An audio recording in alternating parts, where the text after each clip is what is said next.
In 2025, the United States stands alone among major economies, halting all retail central bank digital currency, or CBDC development.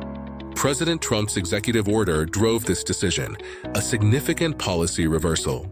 Unlike Bitcoin, CBDCs are government-issued, regulated, and designed to work alongside cash.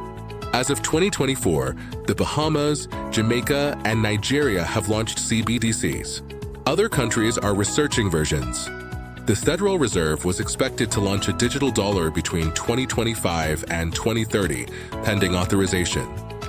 Digital IDs are changing how we verify identities in the United States, but rollout isn't uniform.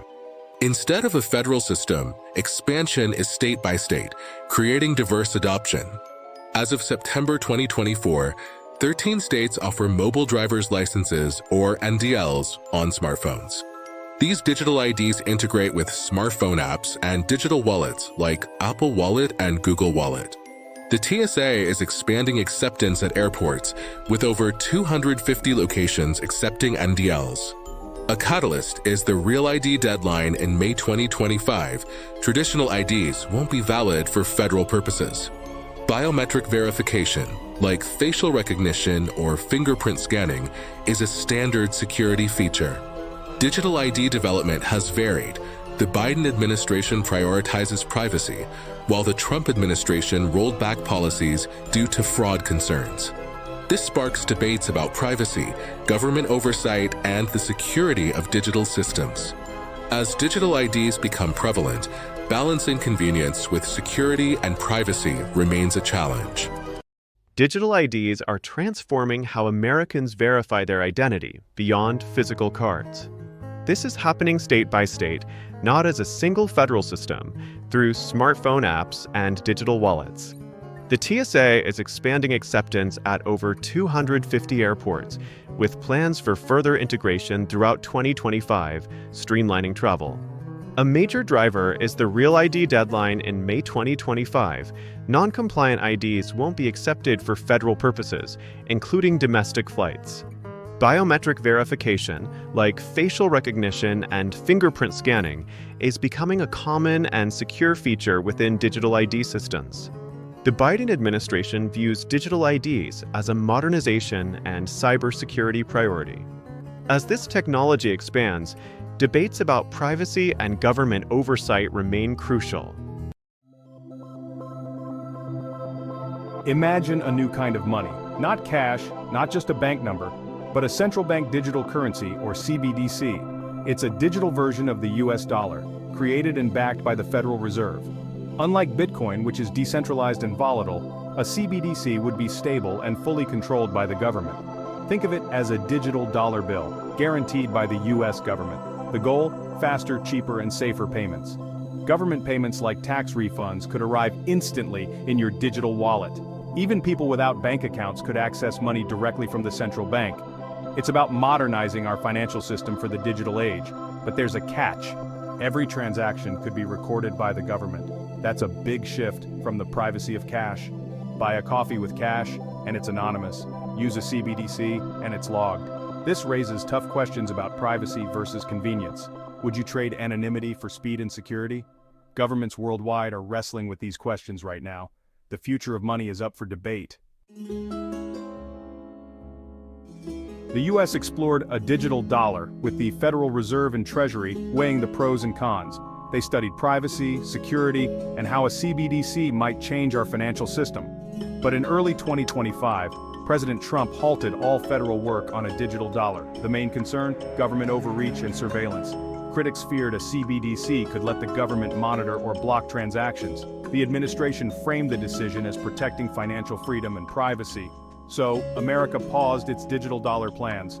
The research remains, but the political will is gone. For now, the US sticks with cash, bank accounts, and private payment networks. What began as a technical project became a major political issue. The debate isn't over, but the digital dollar is on ice.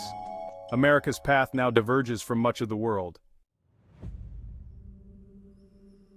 While the US steps back, over 100 countries are moving ahead with digital currencies. China leads with its digital yuan, already used by millions. The European Union, Japan, the UK, and India are all piloting their own CBDCs. For these countries, digital money is about efficiency, security, and economic power. They worry that if they don't act, private or foreign digital currencies could dominate. Each country is making choices about privacy and control, but the trend is clear. The future is digital and state-backed. America's pause is risky. Experts warn it could weaken the dollar's global dominance. If other nations build fast, efficient digital payment systems, the world may rely less on the US dollar. The US is betting that privacy concerns outweigh the risk of falling behind. But the global financial landscape is changing fast. America's decision is a gamble. The world isn't waiting. While the digital dollar stalls, digital identity is taking off and the US states are rolling out mobile driver's licenses, secure digital IDs on your phone. Arizona, Colorado, Maryland, and Utah are early adopters, letting residents use digital IDs for daily life. These aren't just photos, they're secure, verifiable credentials. Digital IDs can be updated instantly and protected by your phone's security. At airports, the TSA now accepts digital IDs at select checkpoints. You tap your phone, share only what's needed, and move faster. This tech is tied to the upcoming Real ID deadline for domestic flights. Digital IDs are designed to meet strict security standards. As the deadline nears, more Americans may go digital. Unlike the federal CBDC, digital IDs are a state-led innovation. It's a different approach to our digital future. States are moving forward, even as Washington hesitates. The digital dollar and digital ID debates share a core theme: technology versus privacy. A CBDC could mean every transaction is tracked, fueling fears of government surveillance.